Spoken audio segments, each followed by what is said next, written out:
तथागत महाकारुणिक भगवान बुद्ध,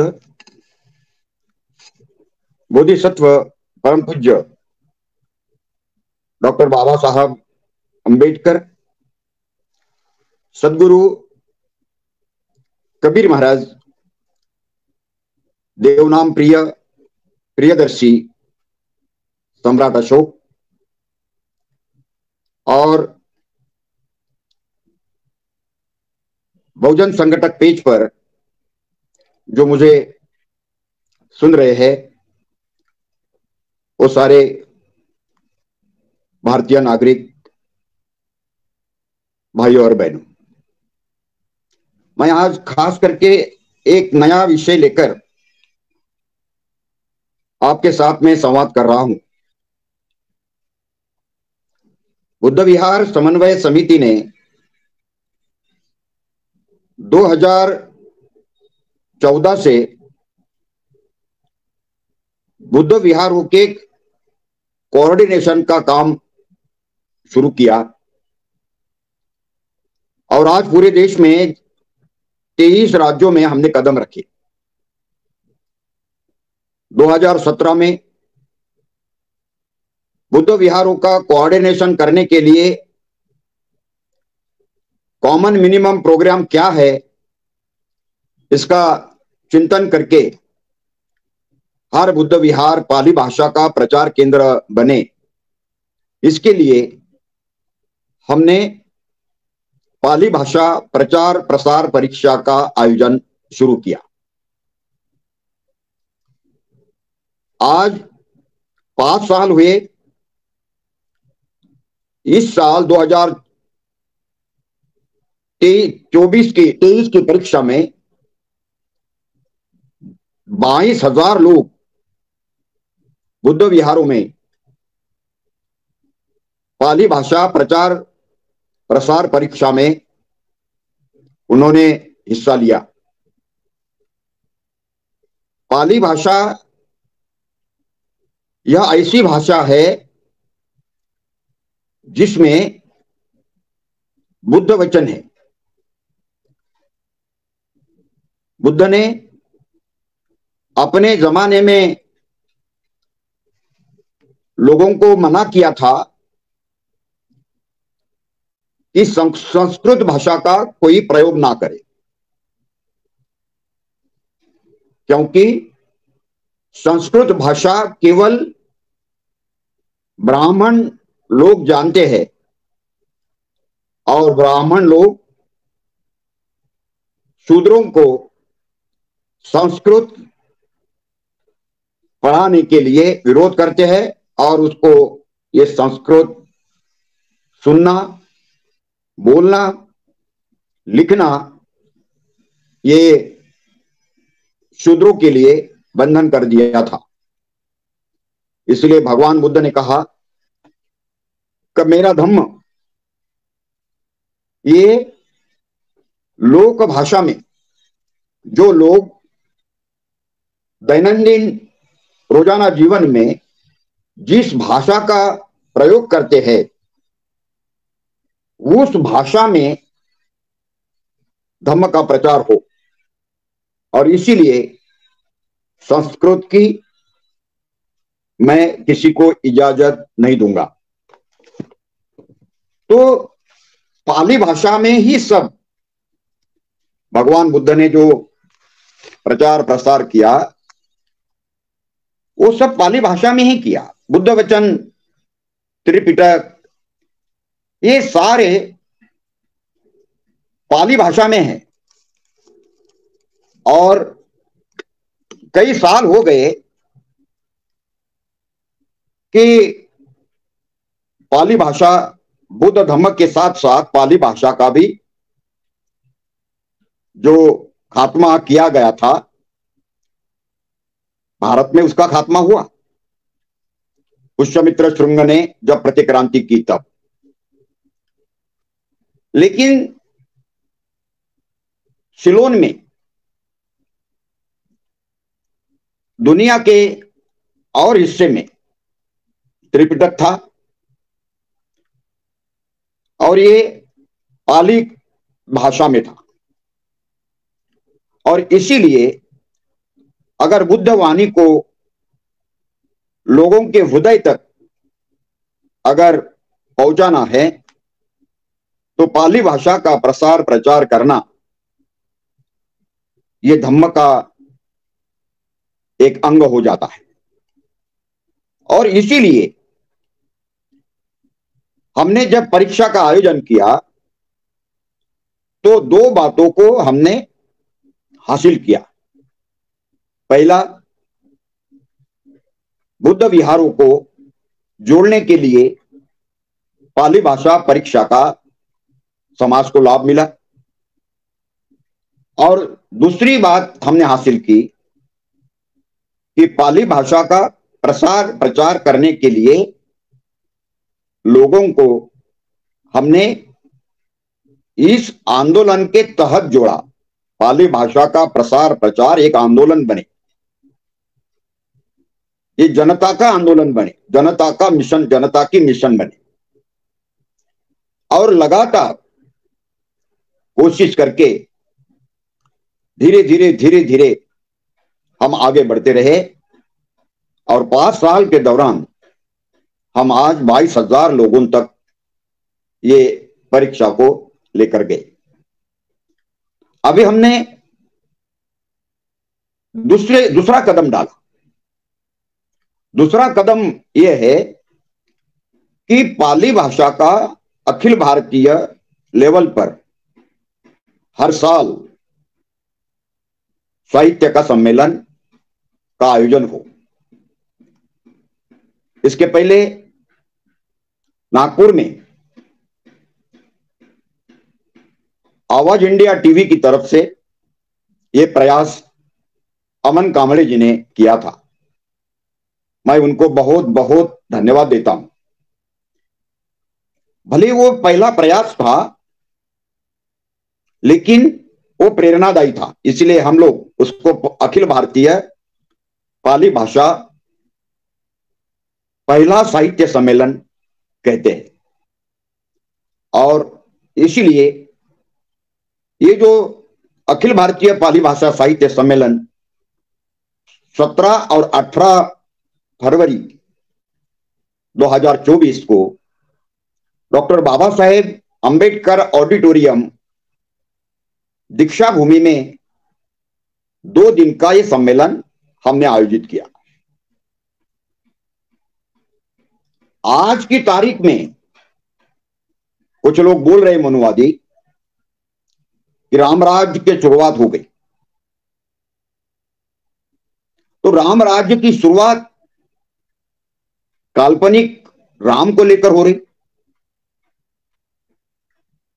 जब अयोध्या की खुदाई हुई मंदिर बांधने के लिए तब कोरोना चल रहा था।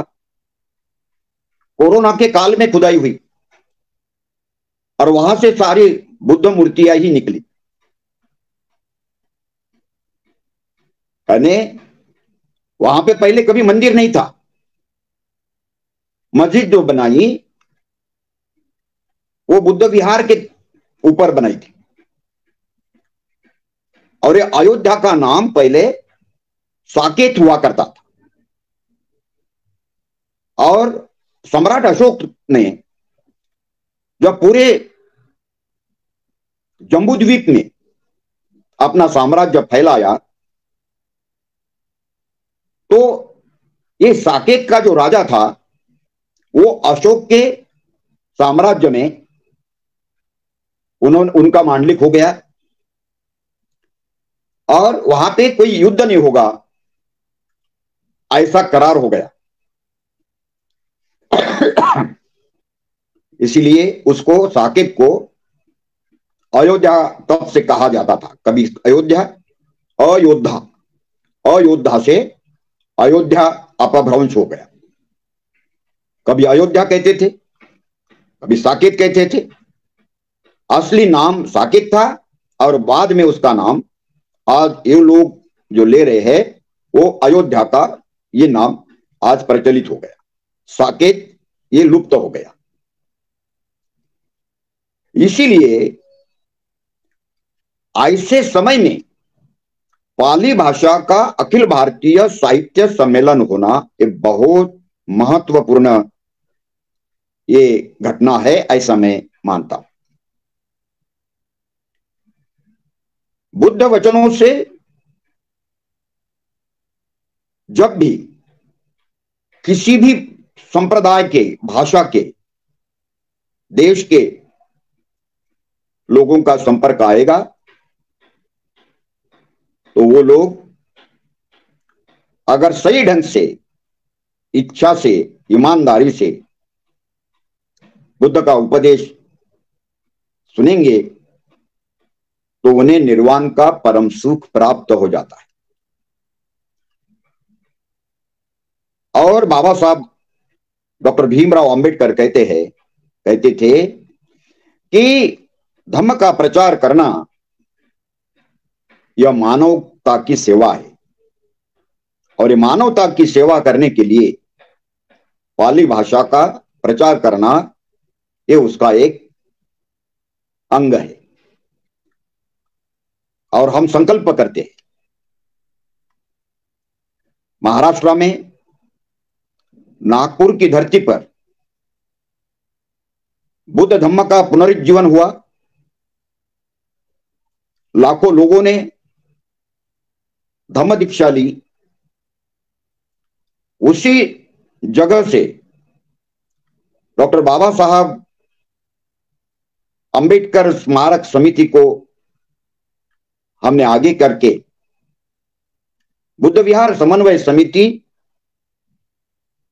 सेकंड नंबर पर अपना नाम रखती है, क्योंकि बुद्ध विहार समन्वय समिति को कुछ लोग मानेंगे, नहीं मानेंगे, लेकिन दीक्षा भूमि को, ये पावन भूमि को, इस प्रेरणा भूमि को ना मानने का तो कोई सवाल नहीं उठता। और इसीलिए उसको हमने, उसका नेतृत्व मानकर बुद्ध विहार समन्वय समिति, भारतीय बुद्ध महासभा, राष्ट्रीय बुद्ध महासभा, समता सैनिक दल, सेवन आर्ट्स अकादमी, राष्ट्रीय बौद्ध महासभा, समन संघ, बैरिस्टर राजाभाऊ खोब्रागडे प्रतिष्ठान, इंदोरा बुद्ध विहार, ऐसे ये Thai, Indo Thai friendship association, doctor Baba Saheb association, national association of engineers यानी बानाई, और नासिक की जो पाली भाषा प्रचार करने वाली संस्था है, जो राजेंद्र भालचंकर जी चलाते हैं, और उमरी की जिला बालाघाट जो भदंताचार्य के नाम से डॉक्टर प्रफुल्ल गढ़पाल वो प्रतिष्ठान चलाते हैं, ये सारे संस्था के संयुक्त आयोजन में हम लोग ये दूसरा अखिल भारतीय पाली भाषा साहित्य सम्मेलन ले रहे हैं। इसकी अध्यक्षता जाने माने पाली भाषा के विद्वान जो लखनऊ यूनिवर्सिटी में प्रोफेसर है, डॉक्टर प्रफुल्ल गढ़पाल, ये इस दो दिवसीय साहित्य सम्मेलन के अध्यक्ष रहेंगे। और उद्घाटन उत्तर प्रदेश सरकार के सेक्रेटरी, सुप्रसिद्ध विचारक राजेश चंद्रा ये उद्घाटन करेंगे। और इंटरनेशनल ख्याति के बौद्ध भिक्खु, और जिसका भारतवर्ष में बहुत एक आदर है, आदर की दृष्टि से लोग उनको मानते हैं, पूछते हैं, डॉक्टर भदंत विनय रखिता महाथेरो ये उद्घाटन के प्रोग्राम में चीफ गेस्ट रहेंगे। और साथ में जो अखिल भारतीय भिक्खुनी संघ है, महाप्रजापति भिक्खुनी संघ, उनकी संस्थापक और महासचिव भिक्खुनी सुनीति स्थविर ये चीफ गेस्ट रहेंगी और विशेष अतिथि के रूप में नागपुर के हमारे बौद्ध समाज के एकमात्र विधायक डॉक्टर नितिन जी राउत इसमें उद्घाटन सत्र में रहेंगे। और समारोह के सत्र में दीक्षा भूमि के विश्वस्त सचिव डॉक्टर राजेंद्र गवई और पूजनीय भंते जो इंटरनेशनल एक प्रतिष्ठा जिनको प्राप्त है और बहुत इंटेलेक्चुअल है,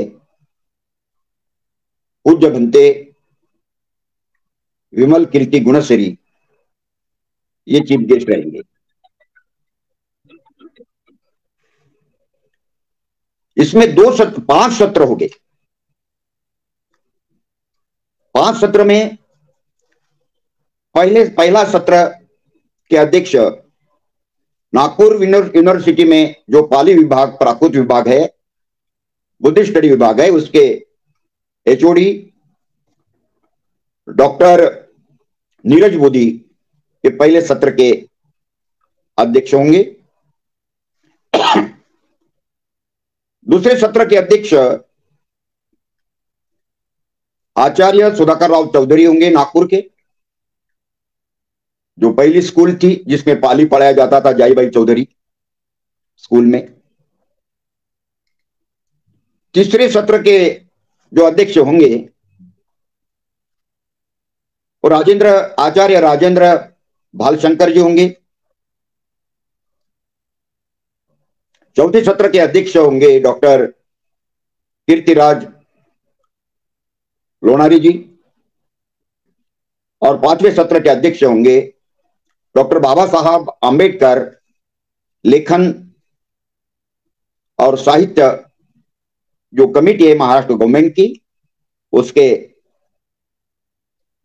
सचिव सदस्य और डॉक्टर बाबा साहब आंबेडकर विचारधारा चेयर्स के प्रोफेसर रहे डॉक्टर प्रदीप आगलावे।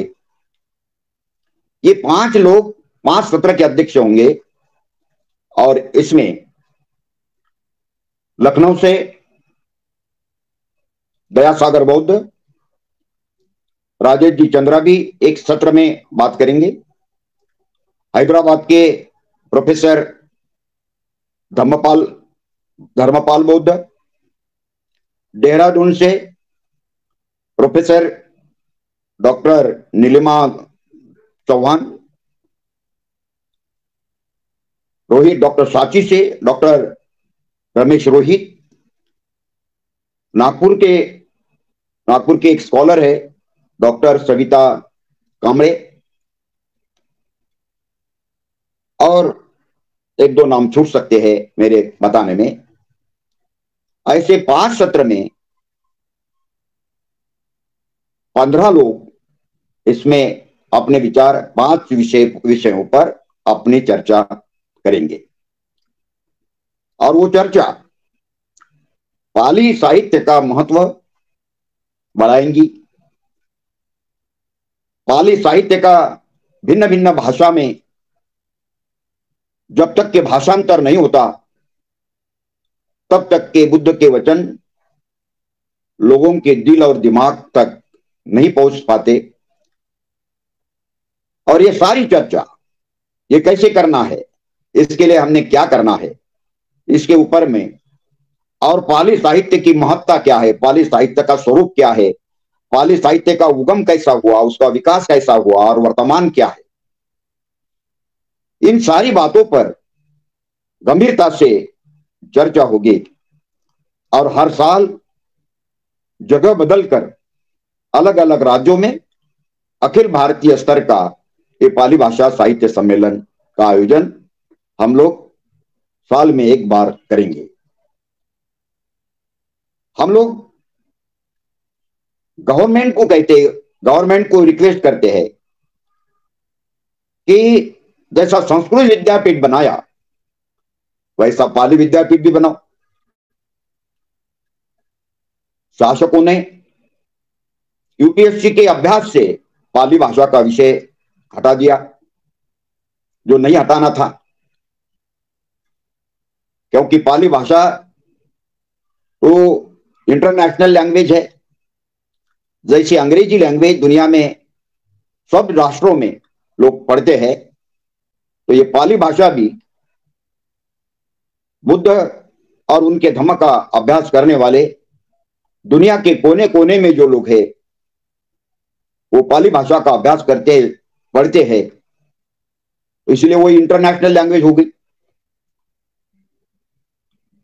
भले ही सरकार करे या ना करे, तो पाली के बारे में जिनको प्यार है वो लोग पाली भाषा का विद्यापीठ स्वयं खड़ा करेंगे। ये साहित्य सम्मेलन का ये बाय प्रोडक्ट होना चाहिए। और पाली भाषा आज की बोली भाषा तो नहीं होगी, लेकिन पाली भाषा का जब पारायण होता है तो लोगों को वो समझता नहीं और इसीलिए उसका परिणाम भी होता नहीं। जब कोई सूक्त का पठन करता है तो सुनने वालों को उसका अर्थ समझना चाहिए, और जब पाली भाषा लोग पढ़ेंगे तब वो उसका अर्थ भी जानेंगे। ये हमारा टारगेट है। स्कूल में जाने वाले लोग, बुद्ध विहार में जाने वाले लोग, धम्म का अभ्यास करने वाले लोग, चाहे वो स्कूल में जाए या ना जाए, चाहे वो बुद्ध विहार में अगर जाते हैं और ज्यादा पढ़ाई लिखाई नहीं किया उन्होंने, तो फिर भी उन्हें पाली भाषा का मीनिंग आना चाहिए। इतना हमारा लक्ष्य हमने तय कर दिया है, और मुझे पूरा विश्वास है कि ये साहित्य सम्मेलन एक जन आंदोलन का रूप लेगा और पाली भाषा जनता के हृदय में वो बैठेगी। हमने 600 लोगों को रजिस्ट्रेशन करने के लिए रिक्वेस्ट किया। 600 लोग आएंगे भारत के अलग अलग राज्यों से।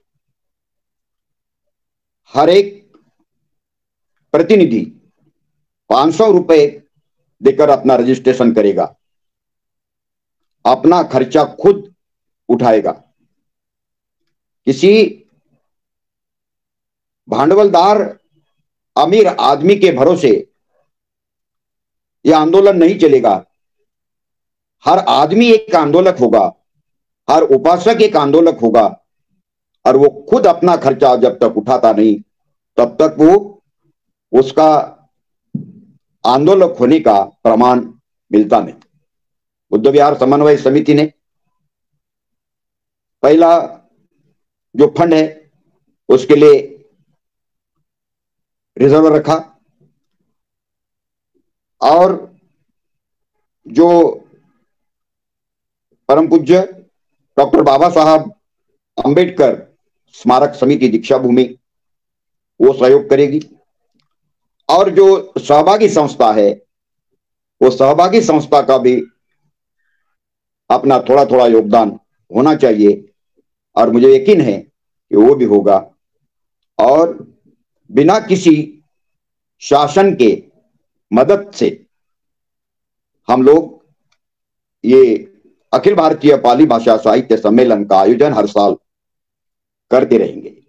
अगर शासन इसमें मदद करता है तो आनंद होगा, अगर मदद नहीं करता तो कोई दुख भी नहीं होगा। जिनको इसकी आवश्यकता है वो करेंगे, ये उनके स्वाभिमान की बात है। और मैं इस माध्यम से भारत के कोने कोने से जो बुद्ध को मानने वाले, बुद्ध वचनों को सुनने वाले पाली भाषा का महत्व जानने वाले और पाली भाषा का प्रसार प्रचार होना चाहिए, ये आशा रखने वाले, संकल्प करने वाले लोग भारत से 500 लोग आए, अपना रजिस्ट्रेशन करवाए और 15 फरवरी तक वो अपना नाम हमें दीजिए ताकि हम उनकी व्यवस्था कर सकें। समय पर हम व्यवस्था नहीं कर पाएंगे। आपके स्वागत के लिए दीक्षा भूमि स्मारक समिति के विश्वस्त विलास गसघाटी जी स्वागताध्यक्ष है और मार्गदर्शन के लिए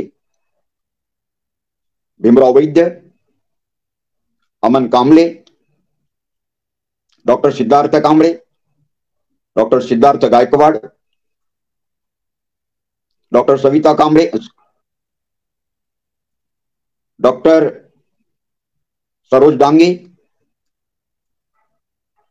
डॉक्टर प्रदीप आगलावे, ऐसे जो आचार्य सुधाकर जी चौधरी, आचार्य राजेंद्र जी भालशंकर, ये सारे स्कॉलर, डॉक्टर नीरज मोदी, ये सब मार्गदर्शक के रूप में हमें इस आयोजन में सहयोग दे रहे और खास करके बुद्धिस्ट स्टडी के स्टूडेंट, पाली विभाग के स्टूडेंट और आंबेडकर विचारधारा के स्टूडेंट इसमें बड़ी जिम्मेदारी के साथ वो सहयोग ले रहे और सभी धर्म प्रचार संघ इसमें शामिल हो रहे, इसका मुझे और सारे देश को गौरव होता है।